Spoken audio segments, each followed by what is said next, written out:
हाँ जी, तो class start करते हैं आज अपनी 17.8 न्यूमेरिकल से। पिछला सारा काम आपके रिकॉर्डेड वीडियो में जा चुका होगा। आराम से वहाँ से देख बैठ के कॉपी कर लीजिएगा रजिस्टर्स वगैरह पे आप, ठीक है, तसल्ली के साथ। अभी जो हमने डिस्कस करने हैं वो न्यूमेरिकल्स हैं, कुछ पास पेपर के न्यूमेरिकल्स हैं, कुछ आपकी बुक के न्यूमेरिकल्स हैं। और फिर इन्हीं न्यूमेरिकल्स का मैं आप छोटा सा आपसे एक टेस्ट ले लूँगा, चेक करूँगा कि कितना आपको समझ में आया, ठीक है, इसी क्लास में। तो स्टार्ट करते हैं 17.8 न्यूमेरिकल से। इस न्यूमेरिकल में आपसे कह रहा है what will be the work function. Work function जो है किसी भी मेटल का, ठीक है, वो डिपेंड करता है उसकी थ्रेशोल्ड फ्रीक्वेंसी पे। और अगर थ्रेशोल्ड फ्रीक्वेंसी दे दे तो सबसे अच्छी बात ये होती है कि हम वर्क फंक्शन डायरेक्टली निकाल सकते हैं। तो इस सवाल के अंदर भी कुछ ऐसा ही है कि अगर हम इसका डेटा बनाने के लिए जाएं तो डेटा में इसने हमसे मांगा तो है work function is equal to question mark, लेकिन थ्रेशोल्ड फ्रीक्वेंसी भी इसने हमें ईजिली दी हुई है, जिसको हम म्यू नॉट कहते हैं। क्योंकि एक फ्रीक्वेंसी होती है लाइट की फ्रीक्वेंसी और एक होती है इलेक्ट्रॉन के जो बाउंड हुआ हुआ इलेक्ट्रॉन जिससे उसकी जो एनर्जी है उसकी फ्रीक्वेंसी। तो यहाँ पे जो म्यू नॉट है ये 43.9 मल्टीप्लाई बाय 10 की पावर 13 हर्ट्ज है, ठीक है। असलैन लवेश कुमार से नहीं हुआ और उसे नहीं हुआ, सबके लिए करा रहा हूँ ताकि एक बार सभी को पता चल जाए। अच्छा, वर्क फंक्शन क्योंकि एनर्जी है, तो देखो एनर्जी का जो फार्मूला होता है ना वो इस पे अप्लाई होगा। फार्मूला में एनर्जी का ही लगाऊंगा। जैसे फॉर एग्जांपल एनर्जी का फार्मूला क्या था, E is equal to H mu. तो वर्क फंक्शन का फार्मूला होगा work function is equal to H mu. लेकिन डिफरेंस ये होता है कि यहाँ पे म्यू नॉट आ जाता है क्योंकि थ्रेशोल्ड फ्रीक्वेंसी की एनर्जी है और वो खास एनर्जी होती है, इसलिए तो इसको ई से रिप्रेजेंट नहीं कर रहे, साई से करें वर्क फंक्शन से। तो देखो प्लांक्स कांस्टेंट की जरूरत पड़ गई, तो प्लांक्स कांस्टेंट की वैल्यू आपको पता होनी चाहिए 6.63 multiply bye 10 to the power -19 joule into second. Sorry -19 कह रहा हूँ, वो तो चार्ज की बता दी, ये होती है -34, ठीक है। अब जो भी आपकी एनर्जी आएगी वो आपकी एनर्जी होगी जूल में। अगर मैं आपसे कहूँ इसे इलेक्ट्रॉन वोल्ट में कन्वर्ट करना है तो आप एक काम और एक्स्ट्रा करेंगे। जो भी आपका आंसर है उस आंसर को आप डिवाइड कर दीजिएगा 1.6 multiply by 10 to the power -19 से, तो आपका आंसर इलेक्ट्रॉन वोल्ट में चला जाएगा। तो अब ये सवाल इंतहाई आसान हो गया है क्योंकि आपने वर्क फंक्शन निकालना है। आप प्लांक्स कांस्टेंट को मल्टीप्लाई कर दें थ्रेशोल्ड फ्रीक्वेंसी से, जब आंसर आएगा आपका वो होगा जूल के अंदर। अब उसको कन्वर्ट करना है इलेक्ट्रॉन वोल्ट में, तो अब आप क्या करेंगे, डिवाइड कर देंगे 1.6 10 to the power -19 से। जल्दी से मुझे सॉल्व करके इसका आंसर बताएं क्या आ रहा है, फिर हम आगे चलते हैं।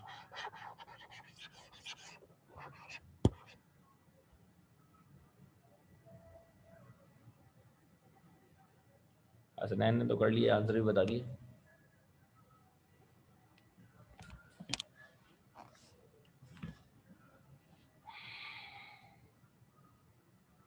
चलो जी, लावेश को भी समझ में आ गया, उन्होंने भी आंसर बता दिया। बाकी भी जल्दी जल्दी आंसर बताएं फिर हम आगे चलें।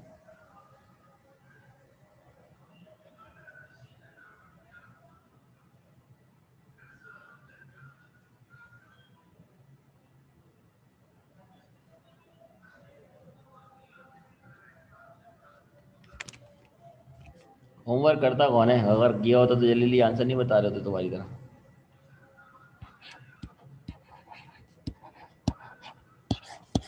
ये आपका आंसर आएगा 1.8 इलेक्ट्रॉन वोल्ट, ठीक है। आगे चलते हैं अगले न्यूमेरिकल की तरफ। अगले न्यूमेरिकल में आपसे कह रहे हैं what will be the value of lambda minimum for V naught is equal to 10 to the power 4।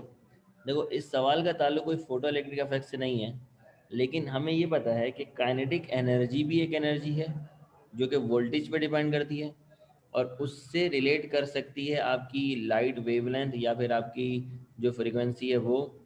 तो यहाँ पर आपसे कहता है कि मिनिमम वेवलेंथ क्या होगी। मिनिमम वेवलेंथ का मतलब ये है कि मैक्सिमम फ्रीक्वेंसी क्या होगी, बात सेम है।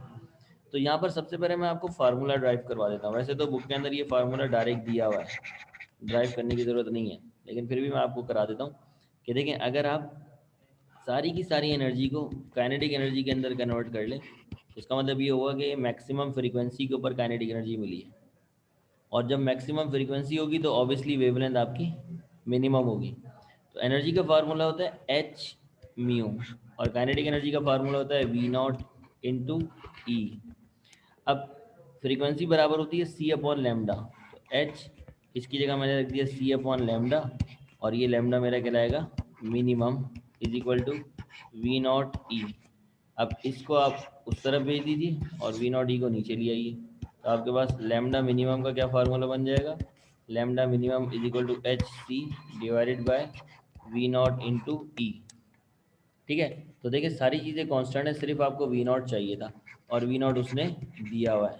डेटा की हेडिंग डाली, डेटा के अंदर आपने लिखा कि जो वी नॉट है वो आपको गिवन है 10⁴ वोल्ट, जबकि लैम्डा मिनिमम जो है वो आपको रिक्वायर्ड है, बाकी चीज़ें कांस्टेंट है।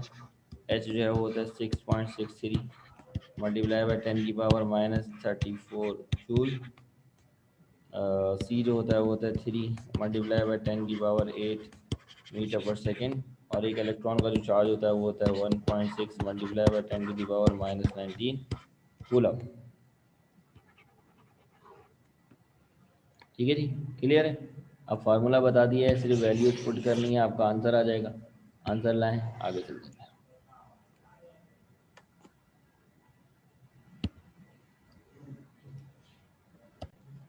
अच्छा जी, ये सवाल आपका एक इम्पॉर्टेंट क्वेश्चन है, इसलिए इसको स्टार भी मैंने बता दिया है।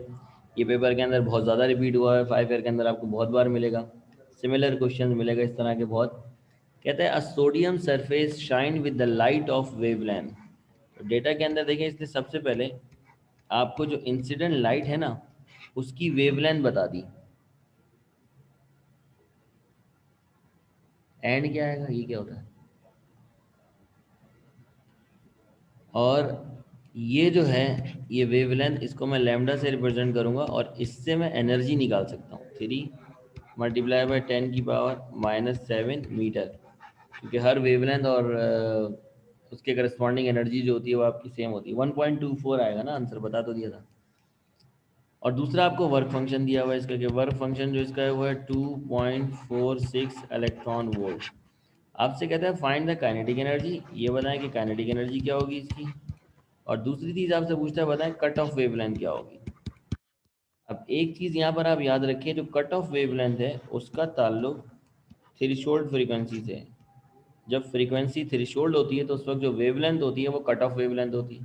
तो इसका मतलब ये हो गया कि यहाँ पे वर्क फंक्शन का ताल्लुक है, क्योंकि इन दोनों का ताल्लुक किससे हो जाएगा, फिर वर्क फंक्शन से हो जाएगा। तो ये वर्क फंक्शन वाला कॉन्सेप्ट है, इसको हम अलग से भी सॉल्व कर सकते हैं, लेकिन बहरहाल हम स्टार्ट करते हैं सबसे पहले फार्मूले की हेडिंग डाल के। कहाँ से, कि पहला फार्मूला है एनर्जी का, जो वेवलेंथ से हम एनर्जी निकालेंगे, एनर्जी होती है H C divided by lambda, और इसको हम कन्वर्ट करेंगे इलेक्ट्रॉन वोल्ट में। दूसरे नंबर पे हम काइनेटिक एनर्जी निकालेंगे, और वो कैसे निकालेंगे कि टोटल एनर्जी में से अगर माइनस कर दो वर्क फंक्शन को, जो बच जाता है वो काइनेटिक एनर्जी ही होती है। और लास्ट में जब आपने निकालना है क्या चीज़, कट ऑफ वेवलेंथ, तो देखो साई का फार्मूला होता है एच म्यू नॉट, और म्यू नॉट से जो वेवलेंथ बनती है वो कट ऑफ वेवलेंथ होती है।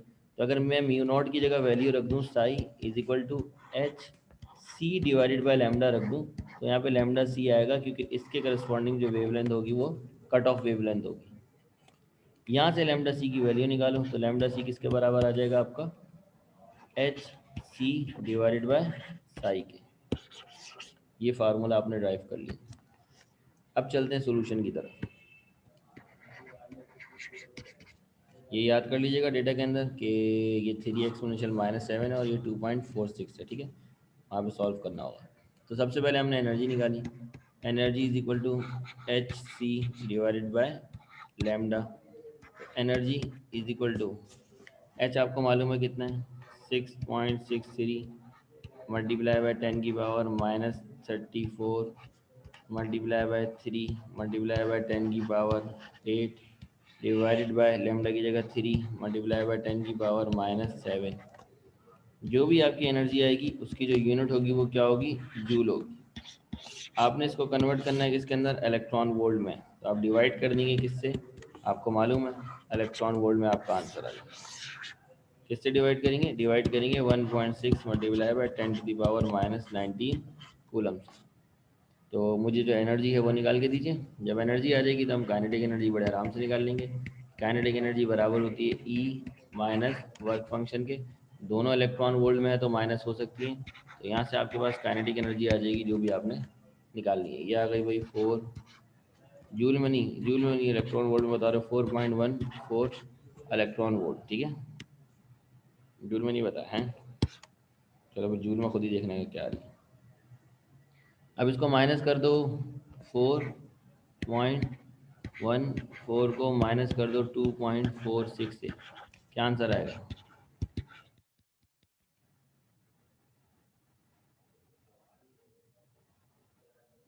1.68 इलेक्ट्रॉन वोल्ट। ये आपके पास आ गई काइनेटिक एनर्जी, पहला पोर्शन सॉल्व। अब देखिए कट ऑफ वेवलेंथ का जो मैं फार्मूला लगा रहा हूँ ना, वो है कट ऑफ वेवलेंथ बराबर होगा H C divided by work function. लेकिन देखो जब एनर्जी से एनर्जी का रिलेशन था ना, तो दोनों चीज़ें इलेक्ट्रॉन वोल्ट में वो मसला नहीं है, दोनों चीज़ें जूल में वो मसला नहीं है, दोनों एक ही यूनिट में होनी चाहिए। लेकिन अब हम जा रहे हैं वर्क फंक्शन से वेवलेंथ निकालने। वेवलेंथ की यूनिट मीटर होती है, वर्क फंक्शन की यूनिट पर स्टैंडर्ड होनी चाहिए। क्या स्टैंडर्ड है? जूल स्टैंडर्ड है एनर्जी का। तो वर्क फंक्शन की यूनिट भी एनर्जी में होनी चाहिए, यानी कि जूल में होनी चाहिए। और जूल में लाने के लिए इलेक्ट्रॉन वोल्ट को हम मल्टीप्लाई करते हैं किससे? 1.6 10⁻⁻⁹ से। तो सिंपल है, मैं इसी फार्मूले को चेंज करके यहाँ पे डॉट लगा के ई लिख देता हूँ कि मैं इसको इलेक्ट्रॉन वोल्ट की वैल्यू से मल्टीप्लाई कर दूंगा, क्योंकि उसने मुझे इलेक्ट्रॉन वोल्ट में दिया हुआ है। तो फार्मूला बन गया lambda C is equal to H कितना है? 6.63 multiply by 10⁻⁻34 into 3 multiply by 10⁸ 8 divided by psi की वैल्यू देखी थी 2.46 थी ना, लेकिन ये इलेक्ट्रॉन वोल्ट में थी, तो मैंने इसको मल्टीप्लाई कर दिया 1.6 इंटू 10⁻⁻⁹ से, एक इलेक्ट्रॉन के चार्ज से। अब ये जूल में चली गई थी, और अब लैम्डा सी जो आएगा वो मीटर में आएगा। तो लैम्डा सी जो है, जो भी आपका आंसर है ये बता दीजिए, मैं यहाँ पे लिख देता हूँ, मीटर उसकी यूनिट होगी।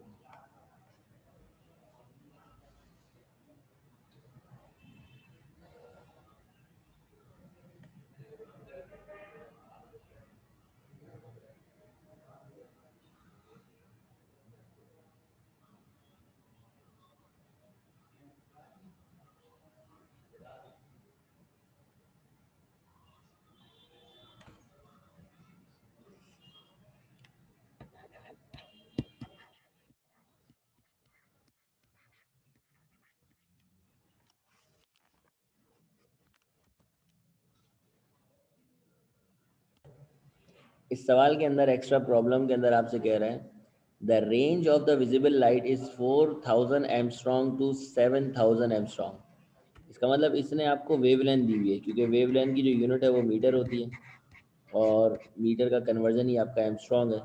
तो इसने आपको दो वेवलेंथ दी हुई है, एक दी हुई है वेवलेंथ 1, यानी कि यहाँ से स्टार्ट हो रही है 4000 से, इसको मैं कन्वर्ट कर लेता हूँ किसके अंदर? मीटर में। तो ये हो जाएगा आपका 4 मल्टीप्लाई बाई 10⁻⁻7 मीटर, ठीक है, स्टैंडर्ड में लेकर चलेगा।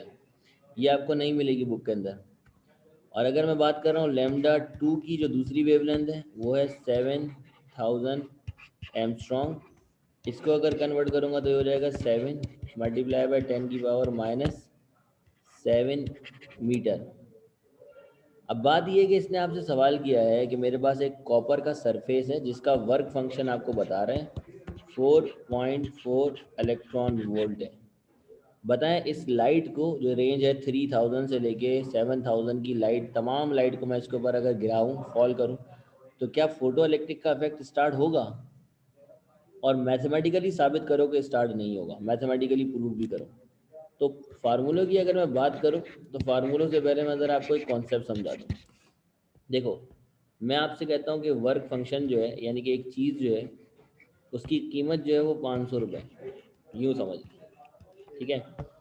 एनर्जी जो है ये वो चीज़ है जो मुझे घर से दे के भेजा गया पैसे, ठीक है, मुझे घर से 400 रुपये दे के भेजा गया, ठीक है।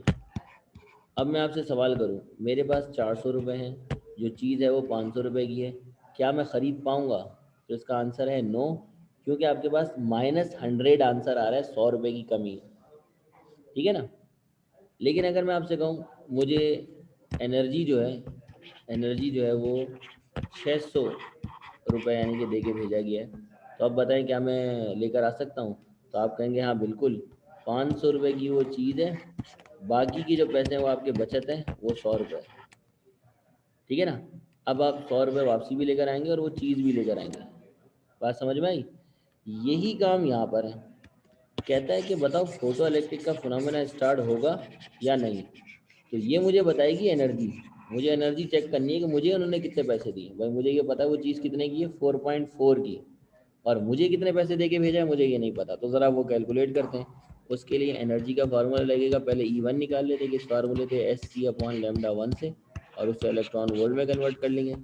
फिर हम E2 निकालेंगे किससे, Hc/λ2 से, और उसे भी इलेक्ट्रॉन वोल्ट में कन्वर्ट कर लेंगे। आखिर में फिर हम क्या करेंगे, काइनेटिक एनर्जी निकालेंगे। काइनेटिक एनर्जी का फार्मूला होता है E माइनस साई, ताकि मैथमेटिकली भी प्रूव हो जाए। कैसे होगा प्रूव, ये मैं आपको आगे समझाता हूँ। अभी फ़िलहाल हम एनर्जी को कैलकुलेट करते हैं। एक इसके करस्पॉन्डिंग जो एनर्जी है वो कैलकुलेट करनी है, कितने पैसे देके भेजा है, और इसके करस्पॉन्डिंग जो एनर्जी है वो कैलकुलेट करनी है। ठीक है, अब सोल्यूशन के अंदर हम आ गए। सबसे पहले हमने E1 कैलकुलेट करी। E1 is equal to 6.63 multiply by 10⁻⁻34 multiply by 3 into 10⁸ divided by lambda कितना था, 4 मल्टीप्लाई बाई 10⁻⁻7। इससे आप E1 निकालेंगे, उसको इलेक्ट्रॉन वोल्ट में कन्वर्ट करेंगे। जो भी आंसर आएगा आप मुझे बताएंगे। फिर मैं E2 आपको नहीं बता रहा कैसे निकालेंगे, आपको सब मालूम है। जो भी आंसर आएगा इलेक्ट्रॉन वोल्ट में कन्वर्ट करके दोनों आंसर्स मुझे बताइए कि E1 और E2 कितना कितना आ रहा है।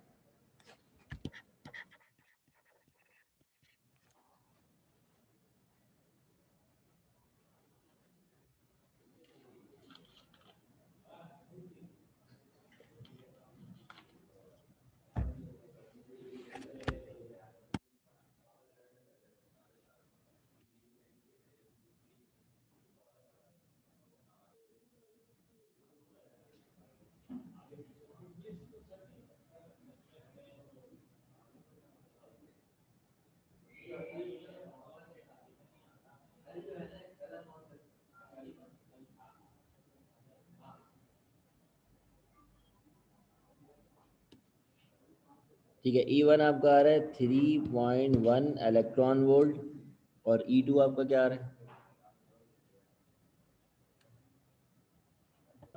अब देखिए दोनों एनर्जीज जो आपने निकाली है, दोनों एनर्जीज वर्क फंक्शन से कम आ रही हैं। जो वर्क फंक्शन है आपको मालूम है कितना था वर्क फंक्शन, 4.4।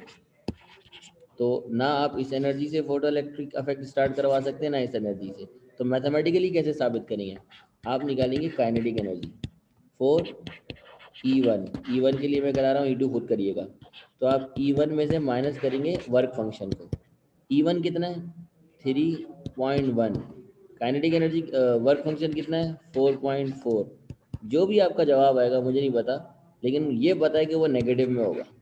और ये बात आप जानते हैं कि काइनेटिक एनर्जी कभी नेगेटिव हो ही नहीं सकती। मैथमेटिकली ये बात बिल्कुल वैलिड ही नहीं है कि एनर्जी, एक काइनेटिक एनर्जी जिसको हम बोलते हैं मोशनल एनर्जी, या तो वो ज़ीरो होती है या वो होती नहीं है। मतलब ज़ीरो होती है या फिर वो होती है। ऐसा नहीं होता कि वो नेगेटिव में हो, उसका कोई मकसद नहीं होता। तो नेगेटिव काइनेटिक एनर्जी का मतलब पॉसिबल ही नहीं है। ठीक है, तो यहाँ पर आप फिर आंसर लिखेंगे, सेंस काइनेटिक एनर्जी इज, या kinetic energy can not be negative, hence आप कहेंगे नो इफेक्ट विल स्टार्ट। एक लाइन लिख देना, दोनों के अंदर आपकी काइनेटिक एनर्जी नेगेटिव आएगी। ठीक है, तो इसे जो है वो सॉल्व करके आखिर में एक लाइन लिख दीजिए। फिर हम अगले सवाल की तरफ चलते हैं। वर्क फंक्शन आपको दिया हुआ है 4 इलेक्ट्रॉन वोल्ट। वेलोसिटी कह रहा है आपने मालूम करनी है, और फ्रीक्वेंसी ऑफ लाइट आपको दी हुई है। वेलोसिटी का ताल्लुक क्योंकि काइनेटिक एनर्जी से होता है, तो हमें काइनेटिक एनर्जी निकालनी। और काइनेटिक एनर्जी निकालने के लिए हम वही सब कुछ करेंगे जो हमने पहले किया था, कोई चेंज नहीं है। तो फार्मूले भी सारे वही लगेंगे, सिवाय एक छोटे से चेंज के कि जब वेवलेंथ दी हुई होती है तो एनर्जी अलग फार्मूले से निकलती है, लेकिन जब आपको फ्रीक्वेंसी दी हुई होती है तो फिर आप डायरेक्ट फार्मूला लगाते हैं एच म्यू का। इससे आप एनर्जी निकालेंगे और उसे इलेक्ट्रॉन वोल्ट में कन्वर्ट करेंगे। जब आपकी, सर वेलोसिटी और फ्रीक्वेंसी का सिंबल एक जैसा है।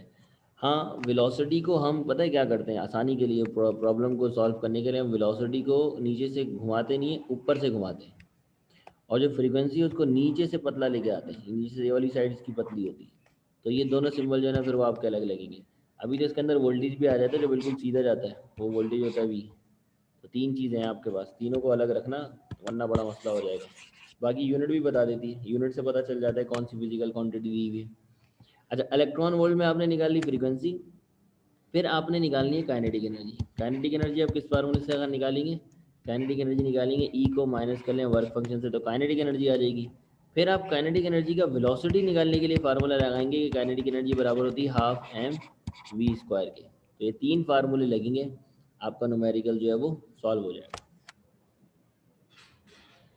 तो डेटा कॉपी कर लीजिए और फार्मूला कॉपी कर लीजिए, फार्मूले।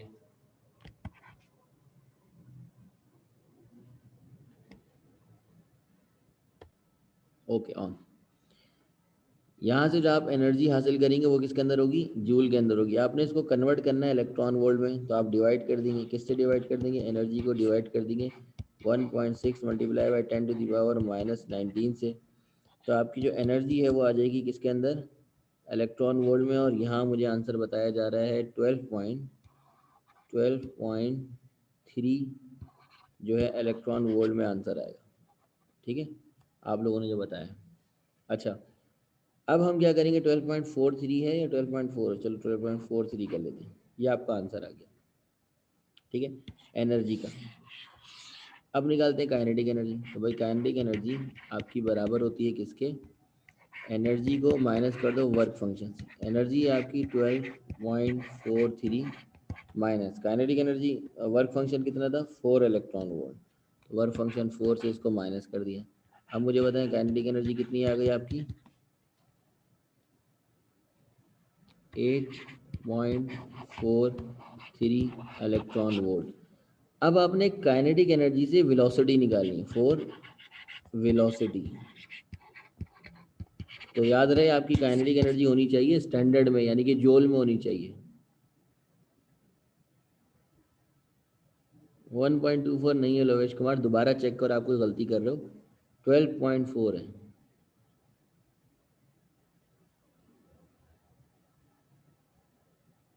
इतनी कम होगी तो फिर तो अफेक्ट ही नहीं होगा ना, 4 तो वो है, तो 1 होगा तो कहाँ से होगा, काइनेटिक एनर्जी होगी नहीं उसके बाद, फिर तो वही वाली बात हो जाएगी जो पहले पिछला न्यूमेरिकल करा। तो वेलोसिटी के लिए मैंने पहले काइनेटिक एनर्जी को स्टैंडर्ड में कन्वर्ट करा, यानी कि काइनेटिक एनर्जी को 8.43 को मैंने मल्टीप्लाई कर दिया 1.6 इंटू 10⁻⁻19 से। मेरे पास काइनेटिक एनर्जी आ गई किसके अंदर, जूल में। जो भी आपका आंसर है आप यहाँ पे लिख देंगे। अब वेलोसिटी के लिए मैं फार्मूला लगाऊंगा, kinetic energy is equal to half M V square. अब देखें वेलोसिटी चाहिए ना, m उधर जाएगा, 2 मल्टीप्लाई होगा, m डिवाइड होगा, तो काइनेटिक एनर्जी से 2 मल्टीप्लाई होगी, twice of kinetic energy divided by m, और क्योंकि स्क्वायर लगा हुआ है तो रूट लगेगा, root is equal to velocity. तो वेलोसिटी का फार्मूला बन गया। अब आपने सिर्फ वैल्यूज पुट करनी है, तो velocity is equal to √2 kinetic energy की जगह जो भी आपका जवाब आया होगा, डिवाइडेड बाय मास की जगह 9.11 इंटू 10⁻⁻31। मिसबा इसका अंडर रूट कौन लेगा,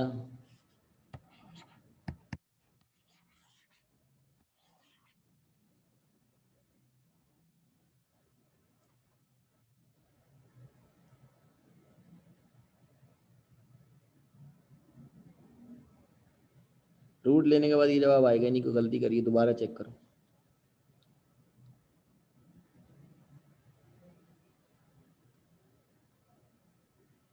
हाँ जी, हसनैन ने सही आंसर बताया, 1720465। ये एक काम करो, इसको राउंड ऑफ कर लेते हैं, हम लिख लेते हैं 1.7 मल्टीप्लाई बाई 10⁻6 मीटर पर सेकेंड, ये आपकी वेलोसिटी आ जाएगी। मिसबा आप चेक करो क्या गलती करी, वानिया का भी ये आंसर है, हसनैन का भी ये आंसर है, बाकी आप लोग गलती करें जो आंसर ये नहीं आया का, जो अक्सर रजिस्टर पेपर के अंदर अगर आ जाता है। ठीक है, फोटो सेल आपका क्या होता है, फोटो सेल आपकी एक डिवाइस है जो कि फोटो इलेक्ट्रिक इफेक्ट के फिनोमेना के ऊपर काम करती है। लाइट इसके ऊपर पड़ती है, लाइट पड़ने की वजह से इसमें से इलेक्ट्रॉन निकलते हैं, वो इलेक्ट्रॉन जो है उसकी वजह से करंट प्रोड्यूस होता है। तो ये एक तरह से जो है वो सर्किट को कंप्लीट अगर कर दो तो करंट आपका पास हो जाएगा सर्किट में से। ठीक है, इसका फ़ायदा कहाँ कहाँ लोग लेते हैं, जैसे आपका सोलर पैनल है, आपका जो कैलकुलेटर है उसके अंदर भी ये लगी हुई होती है, और इससे जो है इलेक्ट्रॉन पास होते हैं आपके सेल के अंदर जाते हैं, सेल आपका चार्ज होता रहता है। जदीद कैलकुलेटर जो है, मतलब जो ओरिजिनल है उनमें होता है, लेकिन वैसे जो लोकल है उनका मुझे आइडिया नहीं, उनके अंदर तो ये ऐसी 2 नंबर लगाई हुई होती हैं शो के लिए, ठीक है। इसका फ़ायदा क्या होता है? देखो इसका फ़ायदा ये होता है, सपोज़ करो यहाँ मैंने एक लाइट सोर्स लगाई हुई, लाइट है, ठीक है। वो लाइट जो है वो आके पड़ रही है इसके ऊपर, ठीक है, इस फोटो सेल पे। तो फोटो सेल जो है वो क्या प्रोड्यूस कर रहा है? वो करंट प्रोड्यूस कर रहा है, ठीक है। और इस करंट से हमने एक रिले लगाते हैं, उस रिले को हमने करा हुआ होता है ऑफ, और उस रिले से लगा हुआ होता है अलार्म, ठीक है। तो इस रिले के ऑफ होने की वजह से अलार्म भी आपका क्या होता है? ऑफ होता है, कोई अलार्म नहीं बज रहा होता, ठीक है। अब क्या होता है, जैसे ही कोई लाइट को इंटरप्ट करता है, मतलब इसके बीच में कोई आने की कोशिश करता है, यानी कि मैं इसको इस तरह लगाऊंगा, अगर ये दरवाज़ा है, ठीक है, दरवाजे में अगर मैं सिक्योरिटी लगाना चाह रहा हूँ, तो इधर लगा हुआ होगा मेरे पास लाइट की रोशनी जो जा रही होगी यहाँ से वहाँ, ये इंफ्रारेड लाइट होती है जो नज़र नहीं आती, ठीक है, यहाँ से यहाँ जा रही होगी। यहाँ पे लगा हुआ होगा फोटो सेल, ठीक है, फोटो सेल से हीट हो रही होगी, करंट मिल रहा होगा, करंट से आपका जो अलार्म है वो ऑफ होगा। जैसे ही कोई दरवाजे से घुसने की कोशिश करेगा तो वो इस लाइट को इंटरप्ट कर देगा। लाइट जैसे ही इंटरप्ट होगी, इसको करंट मिलना बंद होगा, ये ऑफ से रिले को ऑन कर देगा, जैसे ही रिले ऑन होगी अलार्म बजने लग जाएगा। तो इस फिनोमेना के तहत जो है वो आपका मोस्ट फोटो सेल जो है वो आपके इस्तेमाल किए जाते हैं। आईआर सेंसर्स भी बोलते हैं इनको, जो यूज़ करते हैं। और इसकी जो एप्लीकेशन है फिर वो बेतहाशा बन जाती है इसकी इस प्रॉपर्टी की वजह से। जैसे बैंकों के अंदर यूज़ हो रहा होता है, दरवाजे आपने देखे जब मॉल में जाते हैं दरवाजे ऑटोमेटिकली खुल जाते हैं, वो ऑटोमेटिकली नहीं होते, वही होता है कि जब आप एंटर हो रहे होते हैं तो आप लाइट को इंटरप्ट कर देते हैं। लाइट आपकी इंटरप्ट होती है तो उसकी वजह से क्या होता है, आपका जो अलार्म है या जो आपका गेट है वो ऑन हो जाता है, ठीक है। इसमें ख़ास कुछ समझना नहीं है, ये सर्किटरी है, कॉम्प्लेक्स सर्किटरी है और इलेक्ट्रॉनिक्स से, आप लोग बायो वाले हो, आपके लिए इतना कुछ खास है भी नहीं। बस यूँ सपोज करो लाइट इंटरप्ट हो जाती है, जैसे चलो और आसान समझाऊँ, यहाँ मैंने एक धागा बांधा हुआ है, ठीक है, ये धागा बांधा हुआ है दरवाजे पे। अब आप इस दरवाजे से घुसो तो धागा टूटेगा ना, आपको तो नहीं पता चलेगा आपने धागा तोड़ दिया, बहुत ही बारीक पतला सा धागा बांधा हुआ है। आप गाड़ी भी लेकर आ रहे हैं, गाड़ी से आप गुजर गए, आपने धागा तोड़ दिया, आपको पता नहीं चला। उस धागे तोड़ने से क्या हुआ कि सपोज करो मैंने एक वेट बांधा हुआ था, वो वेट नीचे जाके गिरा, वो नेट नीचे जाके अलार्म पे गिरा, अलार्म बज गया। तो इसी तरह लाइट को करते हैं, यहाँ पे लाइट जारी होती है, लाइट को इंटरप्ट कोई कर देता है, तो इस लाइट के इंटरप्ट होने से ना काउंटर चलने लग जाते हैं, ठीक है। तो ये इसका वर्किंग प्रिंसिपल है। अब जनरली आप देख लो चीज़ें इसके अंदर क्या क्या है। फोटो सेल एक ऐसी डिवाइस है जो वर्क करती है किसके ऊपर, जो वर्क करती है आपकी फोटो इलेक्ट्रिक इफेक्ट के ऊपर, ठीक है। कंस्ट्रक्शन के अंदर वही ग्लास ट्यूब होगी, उसके अंदर एक एनोड होगा, कैथोड होगा, सूटेबल मटेरियल होगा जैसे सीजियम होगा, जिसके ऊपर लाइट पड़ेगी तो वो इलेक्ट्रॉन इमिट करेगा। वर्किंग के अंदर क्या है, frequency greater than threshold frequency जब उसके ऊपर पड़ती है तो वो लाइट वो इलेक्ट्रॉन को इमिट करने लगता है, वो इलेक्ट्रॉन जो है वो कैथोड के थ्रू सर्किट के अंदर मूव करते हैं, और उस सर्किट की वजह से इंटेंसिटी ऑफ लाइट बढ़ाते हैं तो करंट वगैरह के अंदर चेंज वगैरह आता है। तो उसको मदद से हम जो है वो वोल्टेज को यूज़ कर लेते हैं कहीं पे भी। अब वोल्टेज को कहाँ का यूज़ करते हैं, गाड़ियों को काउंट करने में, गाड़ियाँ दरवाजे से गुजरेंगी तो लाइट को इंटरप्ट करेंगी, हर इंटरप्ट पे 1 हो जाएगा, 1 2 3 4। तो इससे काउंट किसी आइटम को करना हो, ओपन करना हो डोर को ऑटोमेटिकली, या फिर अलार्म वगैरह बनाना हो, इन सब के अंदर आप क्या यूज़ करते हैं, सीजियम वो मटेरियल है, जैसे सोडियम है ना, सोडियम वो मटेरियल है जो इलेक्ट्रॉन को इमिट करता है, तो सीजियम भी वो मटेरियल है जो इलेक्ट्रॉन को इमिट करता है, ठीक है। भाई वहाँ पे हमने लिया था ना, पूरा लैब में प्रैक्टिकल नहीं कराया था, सोडियम को लेके एक कॉपर भी था वहाँ पे, जिंक भी था, ऐसे सीजियम होता है, ठीक, क्लियर है।